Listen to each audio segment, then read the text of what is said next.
Bueno, buenas, ¿cómo están? Bienvenidos a la continuación de este estudio bíblico. Hoy vamos por Hechos capítulo 6. ¿Verdad? ¿Alguno se lo leyó? ¿Sí? Ok, los que están en casa, espero que también se lo hayan podido leer y vamos a aprender bastante el día de hoy. Entonces vamos a orar para iniciar. Padre Santo, te damos gracias por este día, por esta semana que ha iniciado.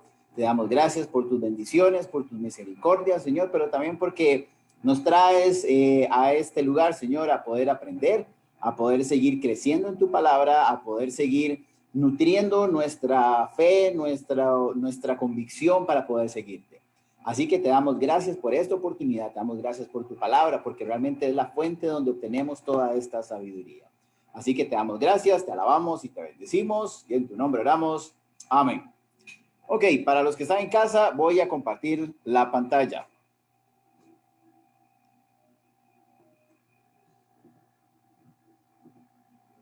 Ok, ahí ya deberían estar viendo lo que vamos a, la pantalla que vamos a estar viendo. Entonces, hoy quiero que hagamos una recapitulación de el capítulo anterior. ¿Verdad? Como dicen, en el capítulo anterior tenemos varias cosas. Uno, Lucas nos presenta dos tipos de personas. Recordemos que la congregación estaba creciendo, la congregación cada vez se sumaban más personas y el problema de cuando hay mucha gente es que siempre hay pleitos o siempre hay cosas, siempre hay diferentes opiniones o diferentes formas de hacer las cosas. Entonces, primero vemos una situación donde estaba Bernabé, que trae una heredad, trae una propiedad, la pone a los pies de los apóstoles según lo que él vende. Y por el otro lado viene Ananías y Zafira.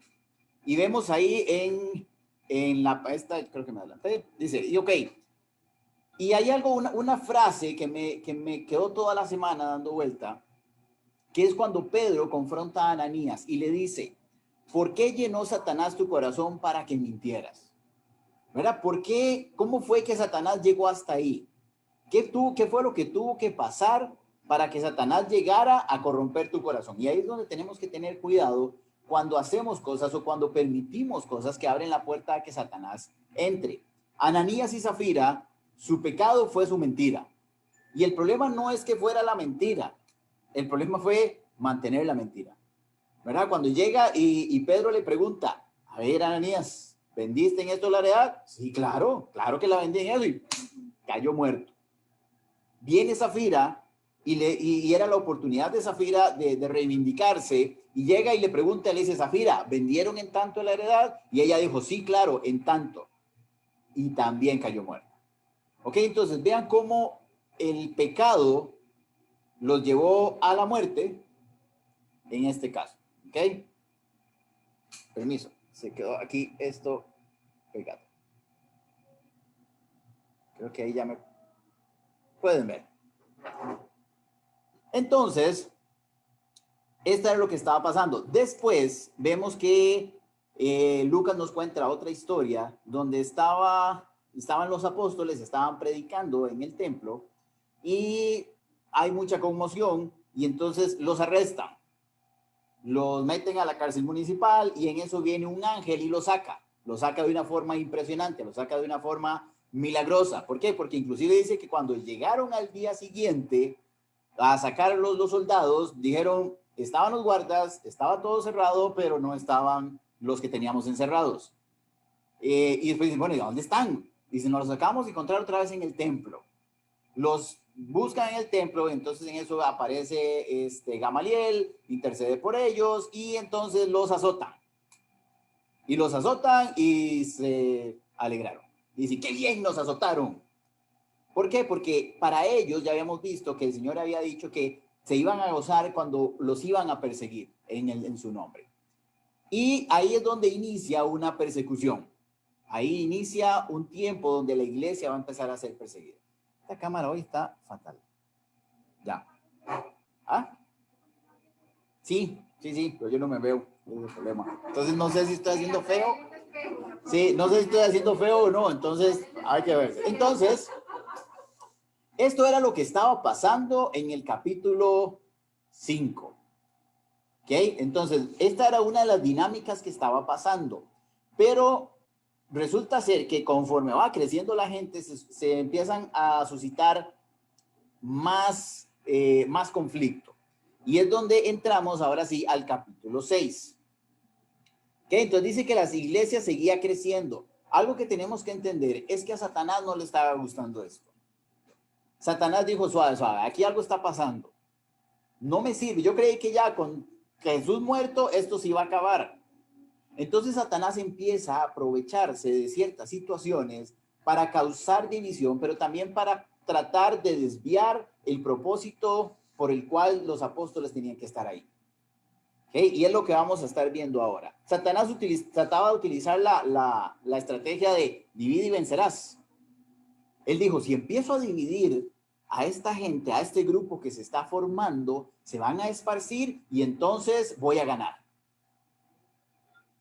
Entonces estamos en Hechos 6. El título que le ponen a esto dice la elección de los 7 diáconos. Hay algo que también tenemos que acordarnos. Así como hemos visto que la Biblia no está escrita en capítulos ni versículos, tampoco tenía títulos. ¿Verdad? No era que Lucas ponía, ¿verdad? Capítulo tal. La elección de los 7 diáconos. Esto fue algo que se le agregó también con el tiempo, que lo hemos visto la semana pasada. Aquí les traje un dato, que es diáconos. Diáconos viene de la palabra diáconos, que quiere decir servidor. Por eso en muchas iglesias a los que sirven, en el caso de nosotros, los anfitriones, se les dicen los diáconos, son los servidores. Esta palabra diáconos la vamos a encontrar 3 veces en la Biblia. Lo curioso es que en este pasaje no vamos a encontrar esa palabra.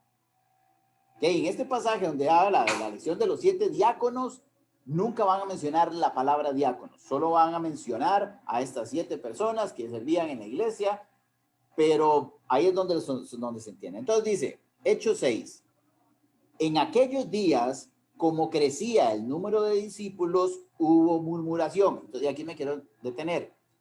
Porque dice, ¿por qué hubo murmuración? Porque la iglesia crecía. ¿Verdad? Dice, como crecía el número de discípulos, como la gente se seguía sumando, empezó a haber pleitos, empezó a haber murmuración. Dice, de los griegos contra los hebreos.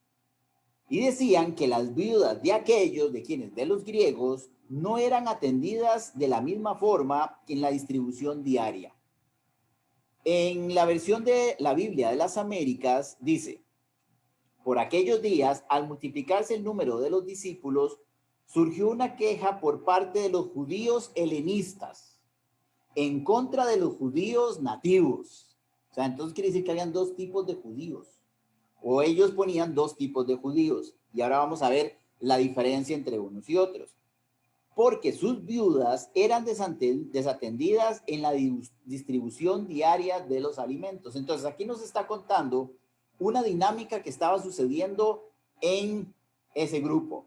¿Cuál? Que a las viudas les repartían alimentos. Y ahorita vamos a ver por qué eran las viudas importantes para los judíos. Pero entonces decían, suave, suave, es que a las viudas de nosotros no las están atendiendo igual que a las viudas de estos otros. Y aquí estamos todos juntos, así que o hay para todos o no hay para nadie. Entonces empezaron a murmurar, ni siquiera fue que empezaron a reclamar, ni siquiera fue que empezaron a hacer una huelga ahí a la entrada de la carpa de los apóstoles, ¿verdad? Y decían, de aquí ni una más, no nos movemos hasta que el sindicato no nos responda. ¿Por qué? Porque ellos no estaban reclamando, estaban murmurando, y ahí es donde hay que tener cuidado. Porque cuando alguien lo dice en voz alta, es más fácil saber qué es lo que está pasando que cuando alguien murmura. Entonces, una de las cosas que tenemos que cuidar en una iglesia es la murmuración.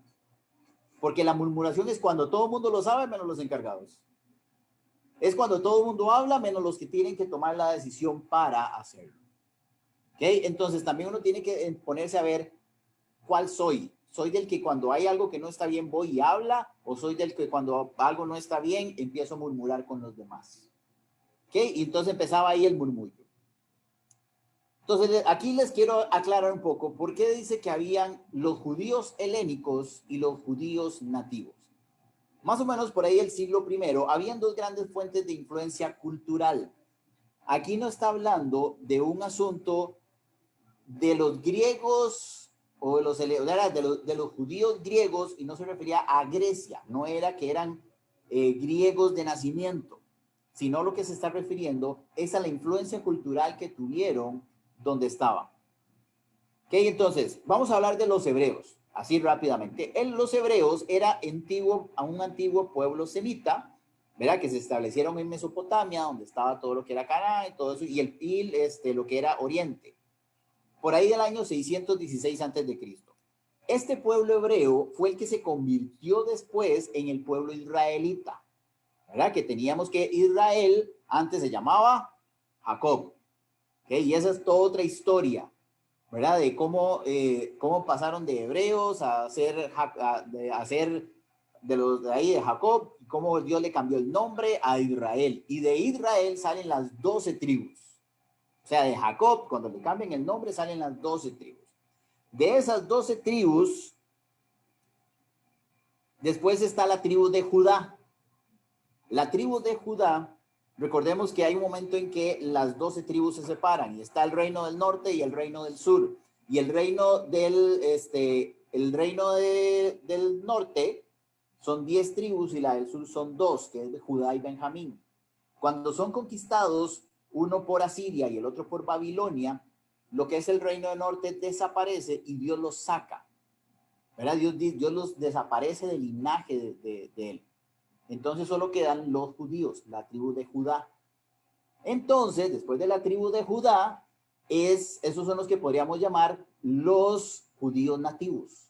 Los judíos que venían en esta descendencia de los hebreos, los israelitas, y que eran descendientes de esta tribu de Judá. Inclusive algo interesante, todo el Antiguo Testamento está escrito en hebreo, ¿okay? En el idioma.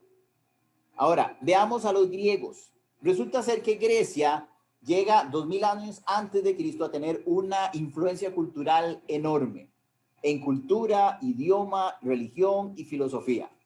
Conquista lugares como Europa, Persia, Egipto, Afganistán, India, ¿verdad? Hay un momento donde después de Alejandro Magno empieza a decaer, Roma la conquista, Roma absorbe parte de la cultura y parte de lo que asume es el idioma.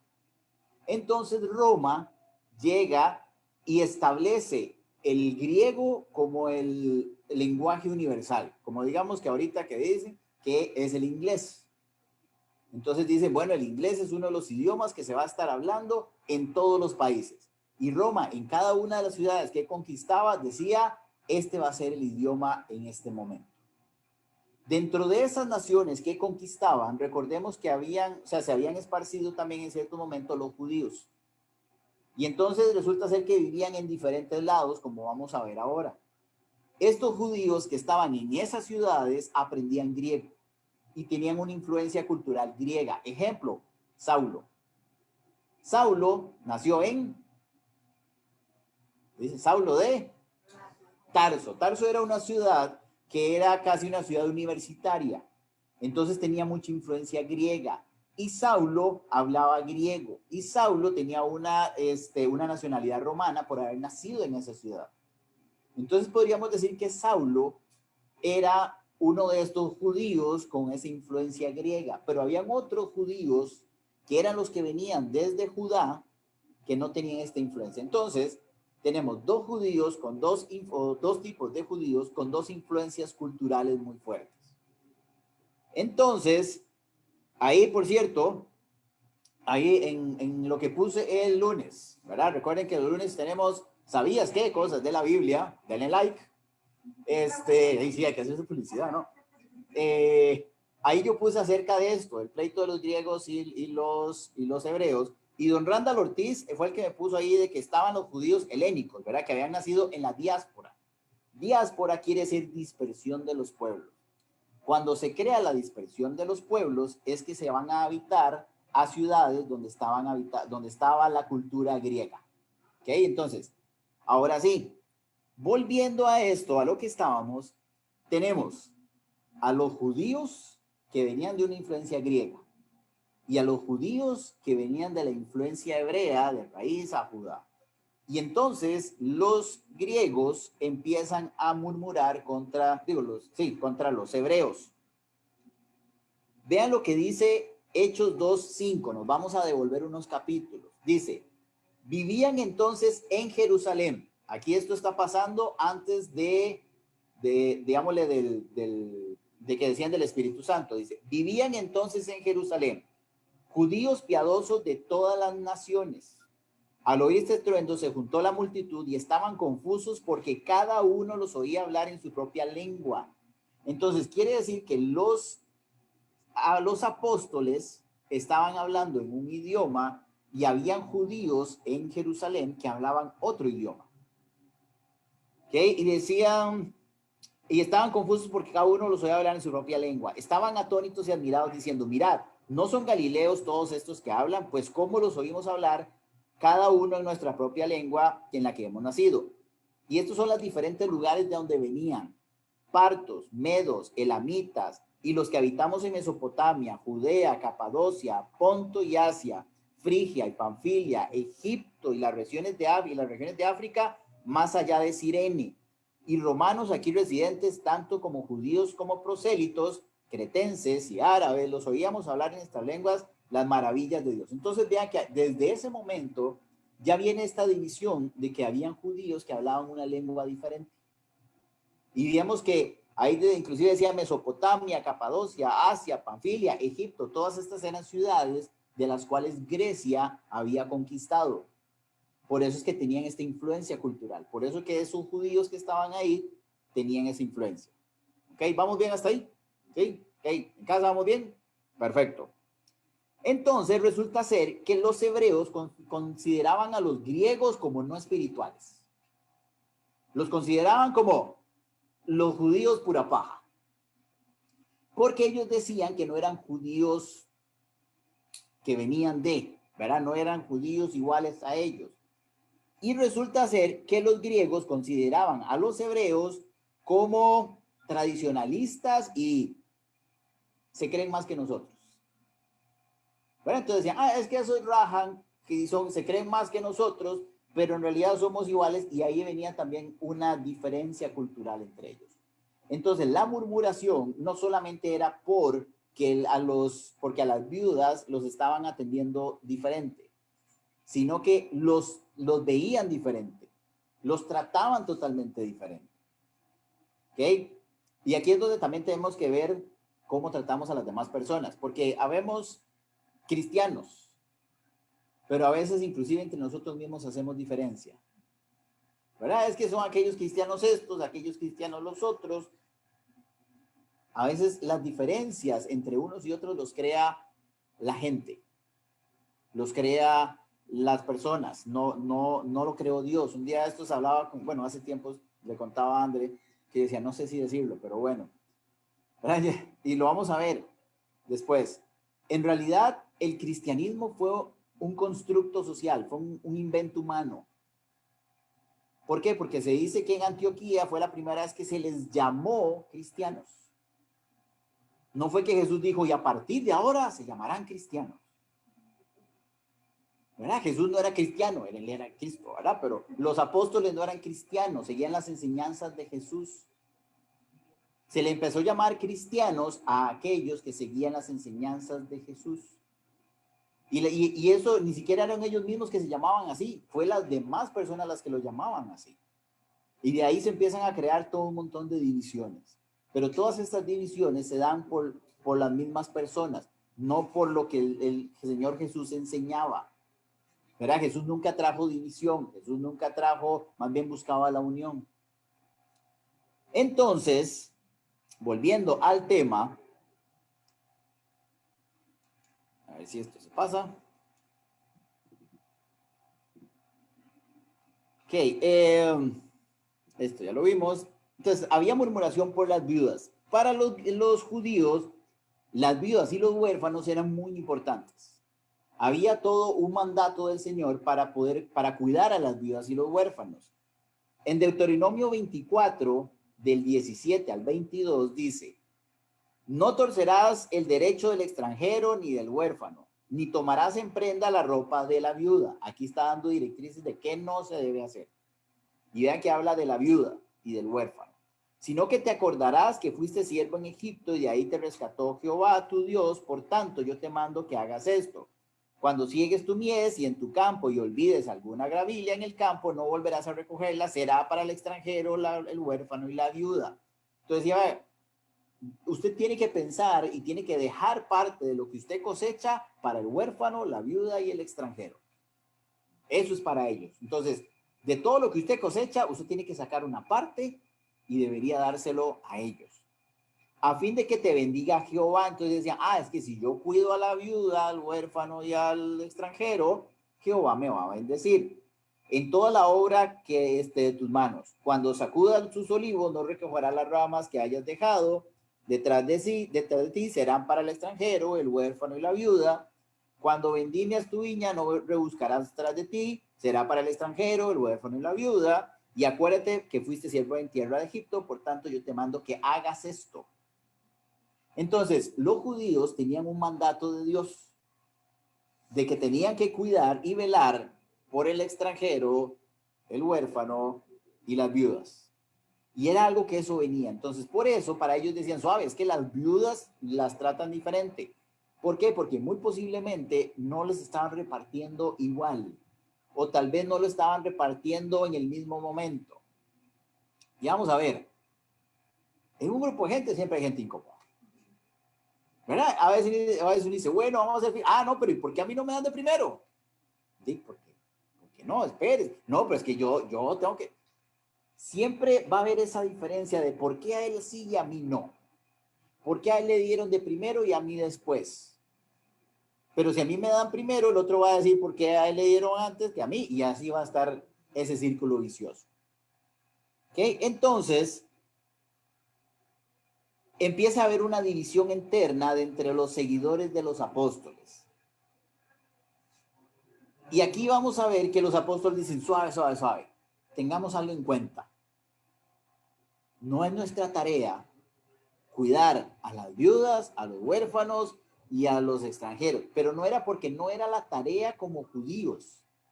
Es que ellos estaban con una tarea específica a hacer en ese momento. Llevar el mensaje de Jesucristo a las personas. ¿Qué hubiera pasado si los apóstoles se hubieran empezado a preocupar y a dedicar solo a eso?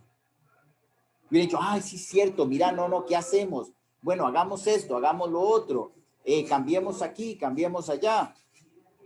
Y ellos se hubieran empezado a preocupar por tareas que Jesús no les dejó. Se hubieran empezado a preocupar por cosas que les hubiera quitado el tiempo, les hubiera quitado la energía para poder hacer la tarea principal. ¿Cuál era la tarea principal? Llevar el mensaje transformador de Jesús. Gracias a este mensaje transformador de Jesús, llevaban más de, vimos que primero eran 3,000, después eran 5,000 y que la gente se iba añadiendo. Entonces, digamos que ya llevaban 20,000 personas. Pero si ellos se dedicaban a esto, iban a dejar de hacer la tarea. Y aquí viene también otra cosa importante. Y le pasa a muchos líderes, le pasa a muchas personas que tienen a cargo un ministerio o que tienen a cargo gente. Se ponen a hacer tareas que no tienen que estar haciendo.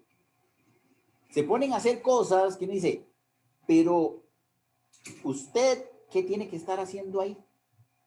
A ver, y esto lo voy a decir con mucho amor porque son mis servidores, están a mi cargo y ellos saben que los amo mucho, que son los anfitriones. Entonces resulta ser que un día de estos vengo y me encuentro uno de los coordinadores de anfitriones en el parqueo. Está bien, no está mal. Había que tener gente en el parqueo. Pero entonces le digo yo, ¿y por qué no hay nadie aquí? Es que no, yo me puse... No, a ver, su tarea es ver que todo el grupo haga lo que tiene que hacer. Su tarea no es estar en el parqueo. Su tarea es velar que haya alguien en el parqueo. ¿Por qué? Porque en el momento en que quitamos a alguien, las cosas se descontrolan. Las cosas, no hay alguien que esté coordinando, que esté haciendo, que esté diciendo, pero falta esto, hay que mover esto, no, usted hágase aquí. Entonces, la tarea de esa persona no era estar en el parqueo, aunque no es que no pueda hacerlo. Es que descuidó su tarea principal. que era cuidar a su grupo, cuidar a su gente. Y a los apóstoles casi y les sucede lo mismo. Si los apóstoles, el Espíritu no los hubiera guiado, hubieran terminado el resto de su vida haciendo un comité y todos ahí en el comité cuidando a las viudas. Entonces ellos dijeron, aquí necesitamos un equipo de trabajo, hay que hacer reclutamiento. Y empezaron a buscar. Entonces, Hechos 6, del 2 al 7, dice así. Entonces los 12 convocaron a la multitud de los discípulos y dijeron, no es justo que nosotros dejemos la palabra de Dios para servir las mesas. Que no era que no podían servir las mesas. Servir las mesas quiere decir servir a los demás, servir la comida, estar ahí atentos, ¿verdad? Dice, no es justo que dejemos la palabra de Dios, que es lo que se nos ha encomendado, el predicar la palabra de Dios. Yo no puedo dejar de predicar la palabra de Dios para atender las mesas, porque me voy a desviar. ¿Qué? Entonces, ¿cuál era la tarea principal de los apóstoles? Predicar la palabra de Dios. En algún momento ellos atendieron las mesas. Hubo un momento donde ellos eran los que Jesús le dijo, vea, vamos a hacer la última cena, bueno, la cena ahí, usted va, consígame esto, usted va, consigue lo otro. Pedro le había dicho, usted va a ir a tal lugar, le va a decir que nos preste el lugar. Vean, necesitamos darle de comer a toda esta gente, vayan y compren, o denles de comer, pero no tenemos. Bueno, entonces háganlos que vayan a sentarse. Sí, por favor, siéntense, sí, ok, ahora repártanles. Ellos sirvieron la mesa durante 3 años con Jesús. ¿Por qué? Porque Jesús era el que les estaba llevando la palabra. Pero ahora ellos eran los que tenían que llevar la palabra y necesitaban gente que atendiera las mesas. ¿Ok? Entonces, dice en el versículo 3, buscad pues, hermanos, de entre vosotros, de entre ustedes, a 7 hombres de buen testimonio, llenos del Espíritu Santo y de sabiduría, a quienes encarguemos este trabajo. Nosotros persistiremos en la oración y en el ministerio de la palabra. Agradó la propuesta a toda la multitud y eligieron a Esteban, hombre lleno de fe y del Espíritu Santo, a Felipe, a Prócoro, a Nicanor, por aquellos que quieran nombres para hijos o nietos o algo, aquí pueden encontrar, a Timón, a Permeneas y Nicolás, prosélito de Antioquía. A estos presentaron ante los apóstoles, quienes orando les impusieron las manos. La palabra del Señor crecía y el número de los discípulos se multiplicaba grandemente en Jerusalén. También muchos de los sacerdotes obedecían la fe. La Biblia no nos da una descripción de quiénes eran estos 7. No dice, no hay nada que diga quién era Nicanor, no hay nada que diga de a dónde venía Prócoro, lo único es como Nicolás y Esteban son los únicos que menciona, pero Esteban es como uno de los que más va a sobresalir. ¿Ok? Pero de ahí fuera no se sabe absolutamente nada, solo que eran de la multitud. Era gente que estaba ahí con ellos, era gente que había caminado con ellos. Por eso es que es importante también que de una iglesia, la gente que sirve en la iglesia salga de la congregación, ¿verdad? Salga de los mismos que están ahí, de los mismos miembros de la iglesia. Entonces, dice, la tarea que deben realizar era, estas personas, bueno, vean lo que dice también. Dice, nosotros persistiremos en la oración y en el ministerio de la palabra. Entonces dijeron, vean, nosotros vamos a encargarnos de estas dos cosas, orar y enseñar la palabra. Hay muchas personas, muchos líderes que dicen, yo no sé cuál es mi tarea. A mí me pusieron a cargo de un ministerio, a mí me pusieron a cargo de esto otro, y no tengo ni la más mínima idea qué tengo que hacer. Bueno, aquí hay un indicio. Orar y estudiar la palabra. La gente dice, ay no, pues que, vamos a ver. Y eso fue algo que tuvimos que hacer algunos aquí, ese cambio. Nos sentíamos los más vagos sacando 1 hora para orar. Decíamos, ¿cómo voy a sacar 1 hora para orar si tengo tanto que hacer? si tengo reuniones, si tengo que escribir correos, si tengo que mandar un formulario, si tengo que hacer estas llamadas, ¿cómo voy a sacar una hora para orar? No, es que, no. Y ellos decían, es que nosotros tenemos que estar perseverantes en la oración, es nuestra tarea estar orando, y es la tarea de un líder estar orando. No hay nada malo en que un líder diga, me voy a tomar el resto del día para orar. ¿Por qué? Porque inclusive cuando Yetro le habla a Moisés, Yetro le dice a Moisés, usted es el que va a llevar a Dios todo lo que el pueblo va a traer.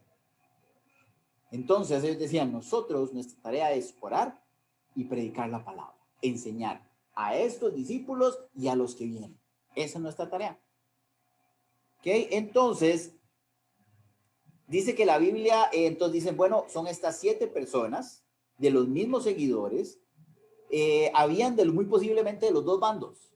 Habían de estos 7, no dice quiénes eran de quién, pero muy posiblemente habían judíos griegos o helenistas y judíos nativos o judíos hebreos. ¿Por qué? Porque dice que todos estuvieron de acuerdo.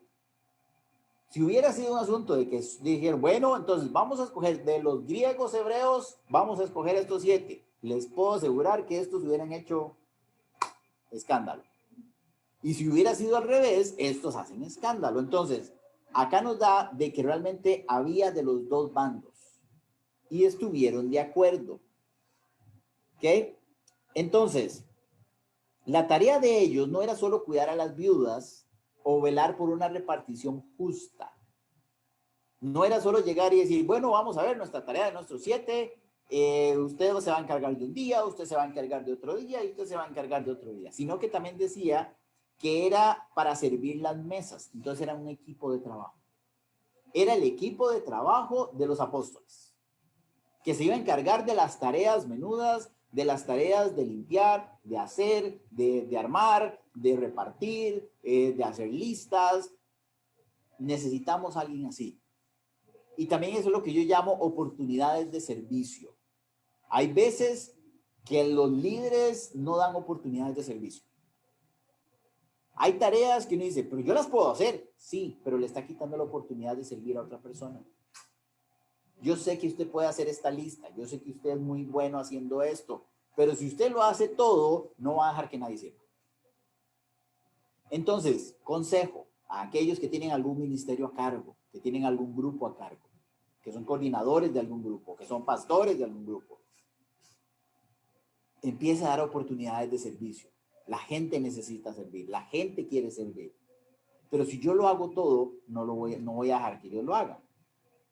Entonces, resulta ser que esas eran las tareas: cuidar de las viudas, velar por la repartición justa y servir a los demás.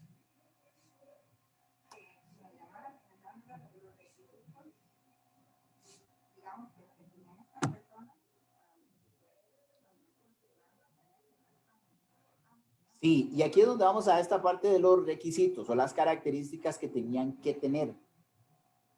Muchas veces decimos, jefe, ¿quieres servir? Sí, metete, vení, dale.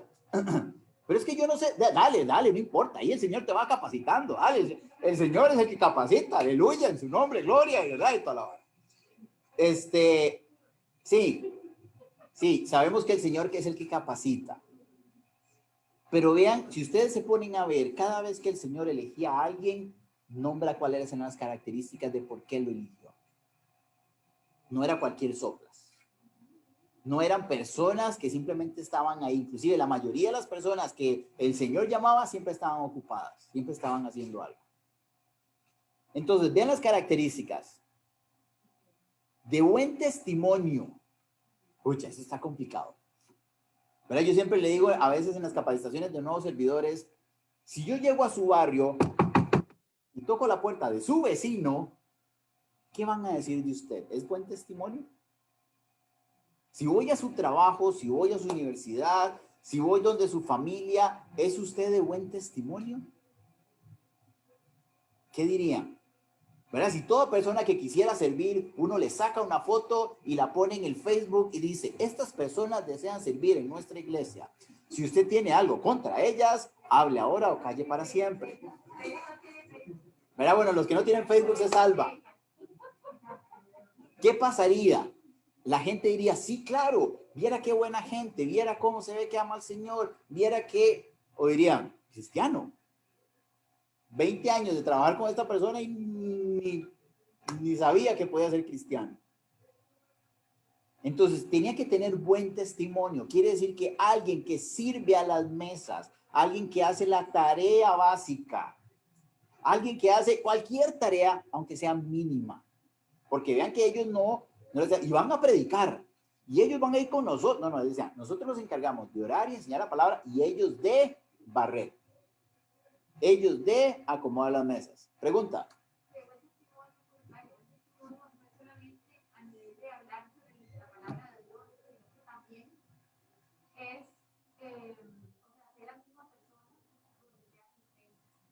Sí.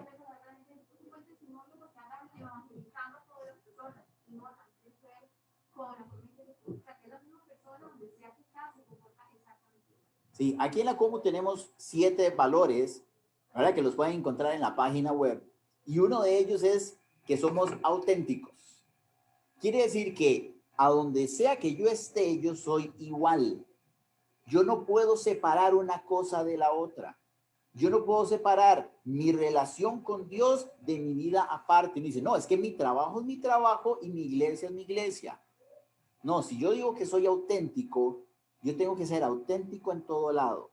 Tengo que la misma cara que doy aquí es la misma cara que doy de este otro lado. Entonces, dice que tenía que ser de buen testimonio, o sea, que la gente tenía que hablar bien de ellos. Llenos del Espíritu Santo. Este llenos del Espíritu Santo quiere decir que por lo menos tienen que tener el Espíritu Santo. Ya habíamos visto que los apóstoles oraron, descendió el Espíritu Santo y les decían a la gente, arrepiéntanse, acepten al Señor Jesús y el Espíritu Santo descenderá sobre ellos. Entonces quiere decir que no solamente tenía que ser de buen testimonio, porque hay gente de buen testimonio, pero no tienen a Cristo, no han aceptado al Señor, no caminan con el Señor. Entonces ya tienen un menos, aunque sean de buen testimonio. Yo conozco personas que son moralmente intachables, que dice, cumplen con todo lo que un cristiano debería cumplir a nivel moral, pero no tienen a Cristo. Entonces, los apóstoles decían, no solamente tiene que ser moralmente, tienen que tener una conducta, sino que espiritualmente tienen que tener esa conducta también, que es a través del Espíritu Santo. ¿Por qué? Porque el Espíritu Santo es el que los va a guiar, el Espíritu Santo es el que nos guía. Entonces, si yo no tengo al Espíritu Santo, y aquí hay una pregunta interesante que se me acaba de ocurrir, ¿yo debería servir? Si yo no he aceptado al Señor y no he dejado que el Espíritu Santo empiece a transformar mi vida, yo sé que todos pasamos por procesos. La Biblia dice que la buena obra que Él comenzó será fiel en perfeccionarla hasta el día en que Él venga. Entonces no estoy diciendo que seamos perfectos, pero que por lo menos yo esté en ese proceso de transformación y que haya dejado entrar al Espíritu Santo a mi vida para que empiece ese proceso de transformación. Y después dice que tienen que ser sabios. O sea, tienen que hacer las cosas, ¿verdad? Viene la palabra como de sabiduría, de saber lo que hay que hacer, por qué hay que hacerlo, no hacer las cosas a la ligera. Una persona sabia no improvisa, no hace cosas ahí a lo que se le ocurra. ¿Por qué? ¿Por qué tenían que ser sabios? Porque si no eran sabios iban a traer más división en el pueblo. Decían, ahora, imagínense, uno dice, ¿ahora qué hacemos? Bueno, ya nos eligieron a los 7. Yo no sé si fue que los eligieron o como en las fábulas que dicen, den un paso al frente y ellos 7 quedaron ahí. No sabemos cómo, no sabemos si ellos dijeron, vea, yo me apunto, yo quiero, no, o si dijeron, vea, usted, o si hicieron votaciones, o hicieron referéndum, o hicieron lo que sea, ¿verdad? O democráticamente, pero ellos los eligieron. Ahora, estaba en ellos la decisión de ver cómo iban a repartir bien para que no hubiera pleitos. Entonces, tenían que ser sabios, tenían que tomar buenas decisiones. Tenían que inclusive no hacer las cosas de improviso. Tenían que planificar. Tenían que tomar en cuenta muchas cosas para esto. Y vean que son 3 características que están poniendo como básicas para alguien que va a servir las mesas. Si vemos estas tres características y nos devolvemos a los evangelios, eran las mismas características que los apóstoles tenían. ¿Ok? Bueno, habría que ver. No, pero Judas también seguro. Por algo seguro el Señor lo había leído. Pero entonces, los apóstoles tenían buen testimonio, estaban llenos del Espíritu y tenían sabiduría que habían aprendido a través del tiempo que caminaron con Jesús. Y ellos dijeron, lo que nosotros aprendimos es lo mismo que vamos a aplicar. Entonces, quiere decir que esto es otra parte que habla mucho de los valores que tenemos, es que nosotros lideramos con el ejemplo. Yo como líder, yo como pastor, yo como encargado, no puedo pedirle a alguien que sirva y que tenga el Espíritu Santo si yo no lo tengo. No puedo pedirle que sea sabio si yo soy un baboso tomando decisiones. Porque hay de todo. Hay líderes de líderes y uno dice, pero ¿cómo tomó esa decisión? ¿Verdad? Y uno dice, ¿qué pasó con esa sabiduría? Entonces, ¿qué es lo que pasa? Que el resto de las personas va a tomar las mismas decisiones igual que yo. Entonces, nosotros lideramos con el ejemplo. Entonces, después dice que los apóstoles impusieron manos en oración, que esto lo que implica es darles la autoridad para ejercer delante del pueblo. Cuando ellos dijeron, vamos a orar por ellos, y les impusieron las manos, y vamos a verlo esto en Hechos varias veces. Ejemplo, cuando Pablo y Bernabé van a salir en el primer viaje misionero, los ancianos de la iglesia de Antioquía oran e imponen manos por ellos. Esto era como dándoles el aval, el respeto, dándoles la confianza de lo que ellos iban a hacer. Vuelvo otra vez a lo mismo. Como líderes, como pastores, ¿cuántas veces nosotros cuando encomendamos una tarea a alguien oramos por ellos? Y ponemos manos sobre ellos. Y los hacemos sentir que les hemos dado esa autoridad para poder hacer. A veces uno dice, bueno, Janina, hazlo. Y uno dice, ¿qué? Y lo hago. Sí, claro, hazlo. Pero ¿lo puedo hacer? Sí. Pero no sentí ese respaldo. Yo sé que aquí está la pastora de ella, pero, ¿verdad? Pero muchas veces tenemos que llegar y decirle a alguien, vea, necesito que me ayudes a hacer esto. Sí, me ayuda así, genial. Ok, ahora, podría orar por vos. Quiero que sintas ese apoyo. Quiero que sintas ese respaldo mío para que sepas que yo te estoy dando esa autoridad. Que lo podría hacer yo, sí, yo no tengo problema en hacerlo, pero quiero que lo hagas vos. Entonces te voy a dar la autoridad para hacer lo que tal vez yo podría hacer. A ver. Ronnie, qué interesante mencionar que era un servicio que humanamente cualquiera podría hacer, pero se requiere un buen testimonio y un buen carácter. Sí, entonces, cualquiera podía hacer esto, cualquiera podía hacer esas tareas, pero tenían que tener la actitud correcta, el corazón correcto y el espíritu correcto. ¿Ok? Entonces, podemos suponer que los apóstoles seguían encargándose de las decisiones grandes. ¿Verdad? Las decisiones macro del pueblo, de qué era lo que iban a hacer, cómo lo iban a hacer, ellos los seguían tomando, pero las tareas pequeñas las hacían estos discípulos. Entonces, el dejar las tareas básicas les permitió a los apóstoles dedicarse a hacer otras cosas, como les decía, orar y leer y llevar la palabra. Aquí quiero hacer una distinción interesante. Aquí vamos a ver que vamos a empezar a utilizar la palabra discípulos y apóstoles, dos palabras diferentes. Y cuando va a hablar de apóstoles, se va a referir a los 12. Jesús quería que aprendieran de él. Entonces, estos 12 primero fueron discípulos.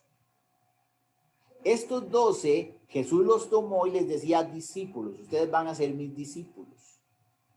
Y empezó a formarlos junto con otros 72.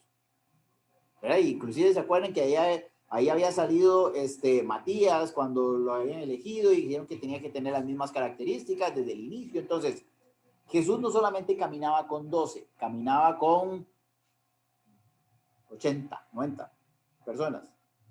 ¿Ok? Entonces, pero de esas personas, 12 eran sus cercanos. Porque estos 12 los iba a formar como aquellos que iban a quedar a cargo de la iglesia, como los apóstoles. ¿Ok? Entonces, Apóstol se refiere a un mensajero o embajador. Cuando los 12 reciben el Espíritu Santo, se convierten en estos mensajeros, en estos embajadores. Jesús les dijo a ellos que ellos iban a llevar, ¿verdad? Que iban a ser mensajeros, que iban a ser, vayan y hagan discípulos a todas las naciones, enseñándoles en el nombre del Padre y el Hijo, ¿verdad? Les da una tarea a ellos para ir a ser discípulos. Entonces les da una autoridad. Entonces, por eso es que vamos a empezar a ver que habla de los apóstoles y los discípulos. En los evangelios, cuando se habla de discípulos, se está refiriendo ahora a estos apóstoles. ¿Me explico? ¿Ok? Entonces, quiere decir que también hay un crecimiento ministerial. Nosotros podemos empezar a servir mesas. Podemos ser discípulos y tenemos que ser discípulos. Y aquí quiero pedirle algo a todas las personas que quieren servir. Déjense ser discípulos. Hay veces que la gente dice, yo quiero servir, pero lo quiero hacer a mi forma. Yo quiero servir, pero usted no me tiene que decir nada, ya yo sé cómo hacerlo. Eso no es el discípulo. El discípulo aprende. El discípulo tiene que tener una capacidad de saber de que hay alguien más de que pueda aprender, aunque uno ya sepa un montón. Siempre se aprende. ¿Ok? Entonces, Lucas relata un dato importante. Algunos de los sacerdotes comenzaron a seguir. ¿Cuáles sacerdotes? Los del templo. Entonces uno dice, suave, suave. Quiere decir que después de que pasó todo esto, después de que salieron de la cárcel milagrosamente y fueron a otra vez delante del concilio donde estaban todos los sacerdotes y donde Gamaliel los defendió, de esos sacerdotes después dijeron, yo creo que tienen razón. Y empezaron a seguirlos a ellos. Los sacerdotes empezaron a seguirlos a ellos. Que ya inclusive había a Jesús, hubo un momento en que un sacerdote se le acercó. ¿Ah? No, Nicodemo. Nicodemo se le acercó un día en la noche, ¿verdad? Y era sacerdote, y entonces, y después Nicodemo aparece otro par de veces ahí cerca de Jesús. Entonces, estos sacerdotes dijeron, lo que estos discípulos, lo que estas personas están diciendo, tiene razón. Y empezaron también a seguirlos. ¿Ok? Entonces, aquí no nos va a dar una línea de tiempo y no nos va a decir cuánto tiempo pasó entre que eligieron a los 7 y hacían sus tareas al hecho que vamos a ver que es que ya se refiere un poco más a Esteban, a este Esteban de estos 7. ¿Ok? Entonces aquí inclusive vean que ya Pedro empieza a desaparecer un poco. Pedro ya empieza como a perder su protagonismo, donde en todos los capítulos era el que se levantaba, era el que hacía, era el que ya estaba cansado, ya estaba tomando unas vacaciones. Entonces vamos a ver a Esteban. Y aquí es donde vamos a ir a Hechos de capítulo 6, del 8 al 5. Algo que tenemos que tener en cuenta es que, ¿se acuerdan que les dije que la Biblia no fue escrita en capítulos? Entonces, el capítulo 6 y el capítulo 7 es una misma historia. Fue que humanamente la dividieron para poder tener para poder entenderla mejor, aunque uno dice, no sé cómo la dividieron, porque a veces, si no lo hemos seguido, no entendemos la historia. Pero entonces, vamos a leer dice, Esteban, lleno de gracia y de poder, hacía grandes prodigios y señales en el pueblo. ¿Se acuerdan que la semana pasada habíamos visto la diferencia entre prodigios y señales? Y habíamos dicho que una señal era un milagro. Era algo donde habían sanidades, donde habían libertad. Eso eran milagros. Y prodigios eran todo aquello que era sobrenatural. Cuando Dios sacó a los apóstoles a través de este ángel, fue algo sobrenatural. ¿Por qué? Porque salieron y todo seguía cerrado. Esos eran prodigios. Entonces vean que a través de Esteban se hacían señales y prodigios. Pero en ningún momento dice, y los apóstoles murmuraban, porque Esteban hacía señales y prodigios. O los apóstoles se enojaron, porque Esteban hacía señales y prodigios, porque eso era solo algo de los apóstoles. ¿No? Vean que estos que servían las mesas hacían señales y prodigios. Quiere decir que el Señor va a utilizar a cualquier persona que quiera servirle y que tenga el corazón correcto y las intenciones correctas. Yo no sé si ya les había contado esto, pero cuando estaba Click, ¿verdad? Teníamos el año pasado donde estaba, antes de pandemia, antepasado, teníamos el equipo de Click y siempre llegaba gente que querían que oraran por ellos. Y entonces llegaban y decían, hay alguien que quiere que ore por ellos. ¿A dónde están los pastores? Es que no hay ningún pastor. Pero que oren. A ver, ¿qué hacemos? ¿A dónde está Don Ale? ¿A dónde está Ronnie? ¿A dónde está Andrea? ¿A dónde está? Pero no hay. Hasta que un día les dije, oren ustedes. Nosotros, sí, oren ustedes. Vea, la misma oración que hace uno, la misma oración que va a hacer usted. El mismo Dios que usted tiene es el mismo Dios que yo tengo. Oren ustedes. No se sentían dignos de orar, porque creían que eso de orar por otros era una tarea solo de algunos. Pero esa tarea de orar, vean que vemos que la tarea también de hacer señales, de hacer prodigios, lo va a hacer con cualquiera. No tiene que tener un título teológico, no tiene que tener un título de pastor, no tiene que tener un título de apóstol, sino que estaba utilizando a los que servían las mesas. ¿Ok? Entonces dice que hacía señales y prodigios. Entonces algunos de la sinagoga llamada de los libertos, ya vamos a ver qué quiere decir la sinagoga de los libertos, y los de Cirene, de Alejandría, de Cilicia y de Asia, se levantaron para discutir con Esteban. ¿Ok? Una cosa es que conversaban y otra cosa es discutían. ¿Ok? Aquí al parecer ellos discutían a ver cuál de los dos tenía razón. Estos de los libertos decían, es que nosotros creemos en esto, esto y esto. Y Esteban decía, no, es esto, esto, esto. Empezaron a discutir. Pero no podían resistir la sabiduría y el espíritu con que hablaba. ¿Cuáles eran dos de las características que tenía Esteban? Sabiduría y el espíritu. Entonces, no podían resistirse a eso. O sea, no podían pelear contra eso, no podían decir algo en contra de eso. Entonces, y aquí es Dios, sobornaron a unos para que dijeran que lo habían oído hablar palabras blasfemas. O sea, le dijeron, ve, hagamos una cosa, yo le pago una platilla y usted dice que usted acaba de decir que aquel acaba de decir esto y esto y esto. ¿Se acuerdan cuando hablábamos de Ananías y Zafira que decía, ¿cómo fue que llegó Satanás hasta ahí?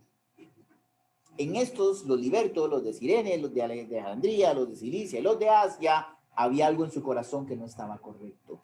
Porque para que hayan llegado a sobornar a alguien más, para que mintiera, porque cuando habla de blasfemar, es decir, algo en contra de, y la blasfemia no era algo que se tomaba a la ligera. Pero entonces dice que blasfemaban contra Moisés, contra Dios, bueno, y contra Dios. Alborotaron al pueblo, a los ancianos y a los escribas, arremetiendo, lo arrebataron y lo trajeron al concilio. Pusieron testigos falsos que decían, este hombre no cesa de hablar palabras blasfemas contra este lugar santo. ¿Cuál era este lugar santo donde estaban? El templo. Contra la ley. Entonces, vean, ya no estaban diciendo que era contra Moisés y contra Dios solamente, sino que era contra Moisés, contra Dios, contra el templo y contra la ley. Y ya para ellos eso era algo grave. Que alguien hablara en contra de la ley a veces era más grave que hablar en contra de Dios. ¿Ok? Porque para ellos la ley era la forma de juzgar, de decir, de dictaminar leyes. Era la forma de conducta del pueblo. Y acordémonos que estos fariseos y saduceos no andaban así como que muy bien portaditos, ¿verdad? Entonces, empiezan a decir estas cuatro cosas contra Esteban. porque lo hemos oído decir que ese Jesús de Nazaret destruirá este lugar y cambiará las costumbres que nos transmitió Moisés. Entonces, aquí están diciendo, es que él habla de un Jesús y dice que ese Jesús va a destruir este templo. Ahí ya estaba metiéndose con algo que decía que para ellos era sagrado, el templo, el lugar donde adoraban a Dios, el lugar donde estaba la presencia de Dios. Decían que Jesús iba a destruir y cambiará las costumbres que nos transmitió Moisés. Entonces, todos los que estaban sentados en el concilio, al fijar los ojos en él, vieron su rostro como el rostro de un ángel. Yo imagino que fue como el gato de Shrek, ¿verdad? La película de Shrek. Nos volvieron a ver y tenía esos ojos así, entonces, mira, tenía un cara de angelito. No, hay muchos que no tienen cara de angelito, ¿no? Eso solo pasó en ese tiempo. ¿Se acuerdan que decía que la sombra de Pedro sanaba? Sí, eso solo pasó en ese tiempo. La cara de angelito de Esteban también solo pasa en ese tiempo. No todos tienen. Sí. Solo en ese momento pasó. Pero entonces, estamos ahí donde Esteban está en una situación complicada, pero en una situación parecida a la que estuvieron los apóstoles. ¿Por qué? Porque los apóstoles los habían llevado ya 2 veces delante del concilio. Ahora estaba Esteban delante del concilio. Entonces, como les decía, lo estaban acusando de diferentes cosas. ¿Cómo qué? Como les decía, decían, es que dice que Jesús es mayor que Moisés. Por eso hablaba palabras blasfemas contra Moisés. Es que dice que Jesús es Dios. No puede ser eso, ¿verdad? Porque para ellos era blasfema contra Dios. Dice que Jesús era mayor que el templo, que Jesús iba a destruir esto, que Jesús fue el cumplimiento de la ley. Para ellos era blasfema. ¿Cómo Jesús va a ser el cumplimiento de la ley? No puede ser.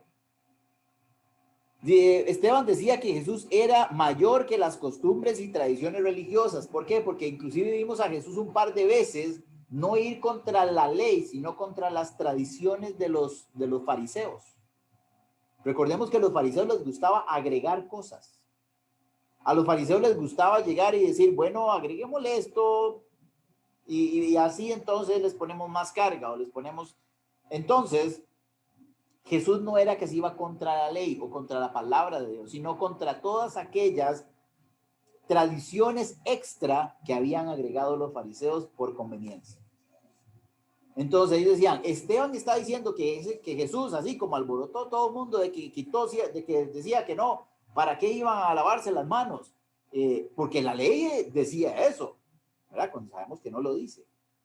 Entonces empezaron a hablar de muchas cosas que para los sacerdotes eran muy importantes.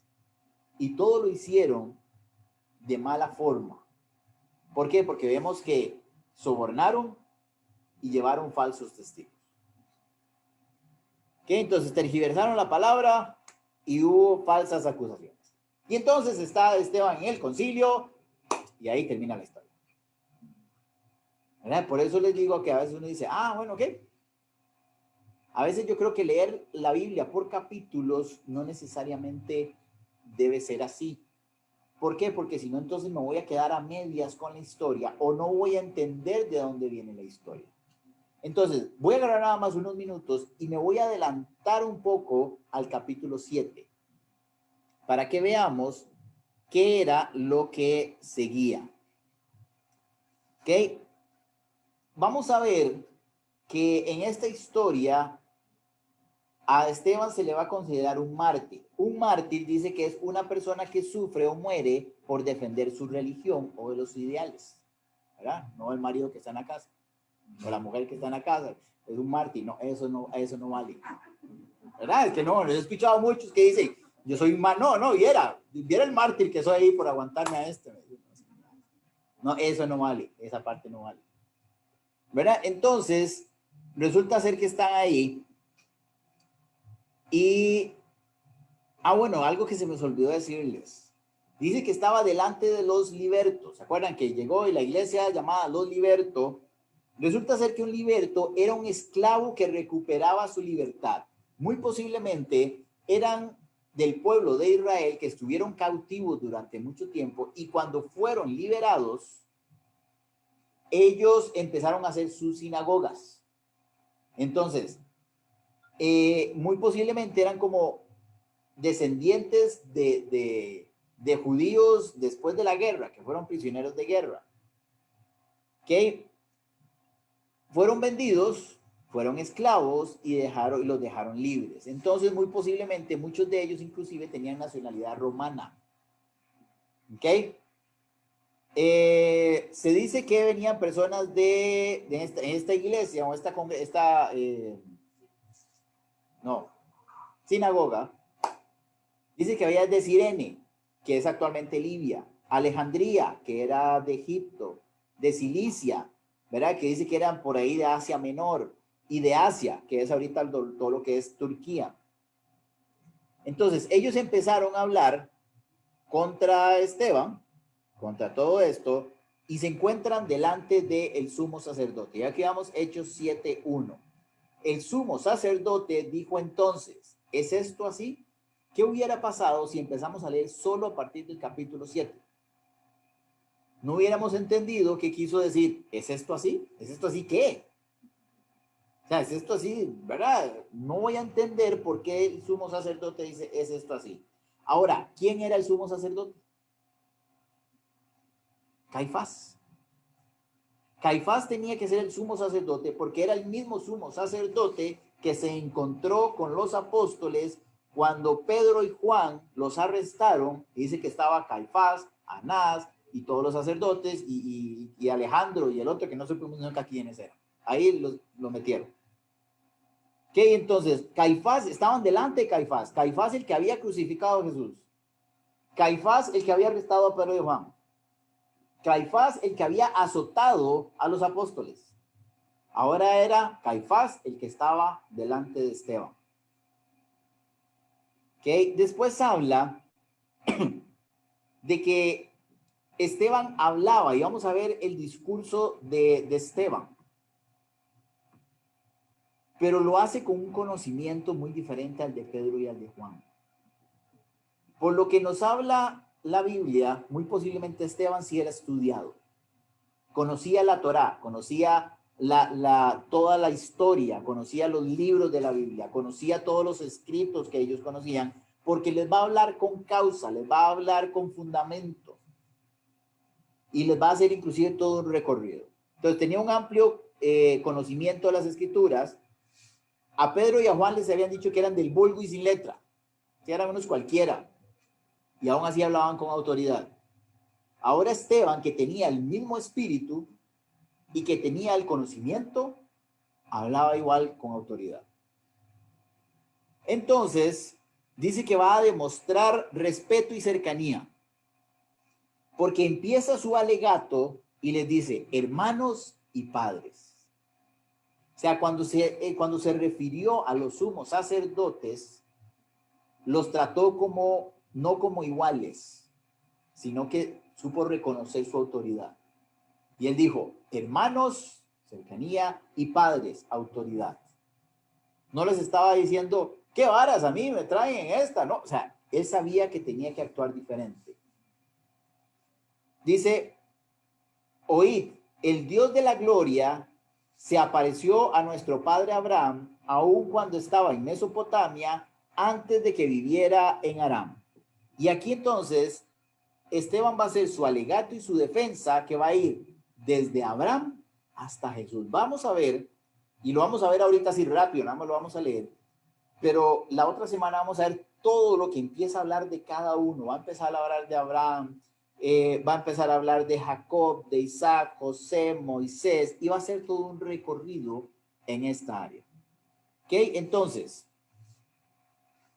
en el 3, vamos a ver hasta dónde leemos. Ok, dice, y para que vean, aquí les dice este esquema, para que vayan viendo. Dice, y le dijo, aquí está hablando de Abraham, sal de tu tierra y de tu parentela, vete a la tierra que yo mostraré. Entonces salió de la tierra de los caldeos y habitó en Aram. Cuando uno se pone a ver, Esteban prácticamente está haciendo un resumen del Antiguo Testamento. Como diciendo, vean gente, yo sé lo que estoy hablando y yo sé de dónde viene todo eso. Dice, y de ahí cuando murió su padre, Dios lo trasladó a esta tierra en la cual vosotros habitáis ahorita. ¿Cuál era la tierra en la que estaban ahorita? Canaán, Jerusalén. No le dio herencia en ella ni aún para asentar un pie, pero prometió dársela en posesión a él y a su descendencia después de él, aunque él aún no tenía hijo. Dios le dijo que su descendencia sería extranjera en tierra ajena y que los reducirían a servidumbre y los maltratarían por 400 años. Vean que aquí sigue relatando todo lo que estos 400 años, ¿dónde era? Egipto.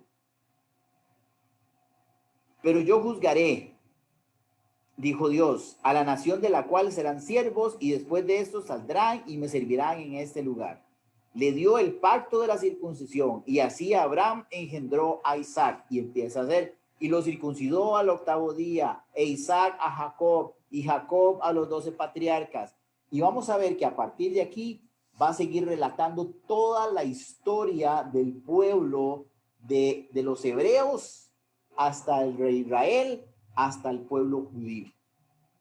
¿Por qué creen, y esto se los voy a dejar de tarea, por qué creen que Esteban hizo un recuento de toda esta historia? ¿Qué ganaba él?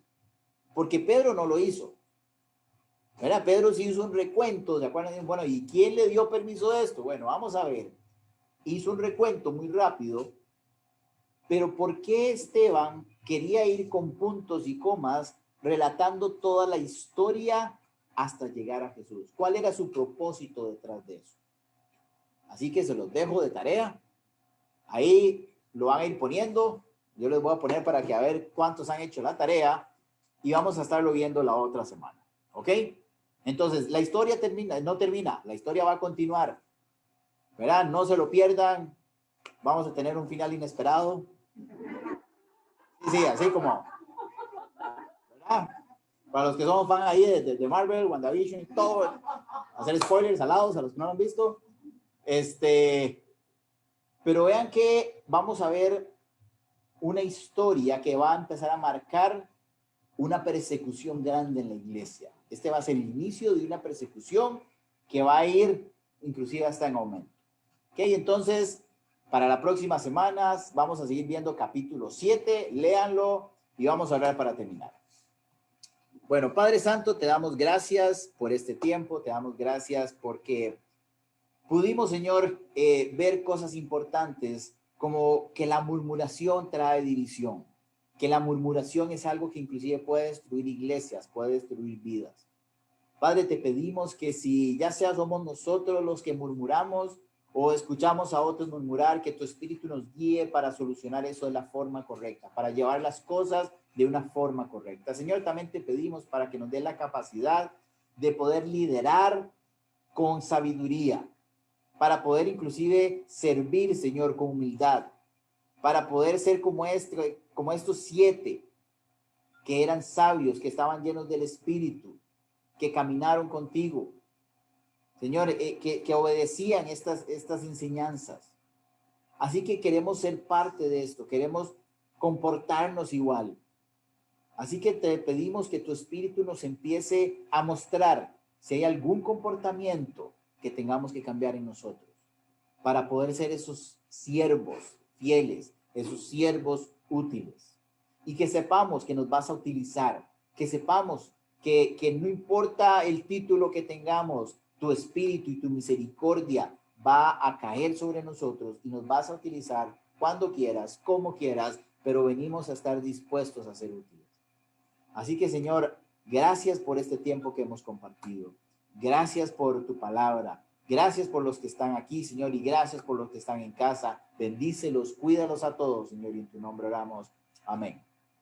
Bueno, muchas gracias. Buenas noches a los que están en casa. Gracias por conectarse y nos estamos viendo la otra semana.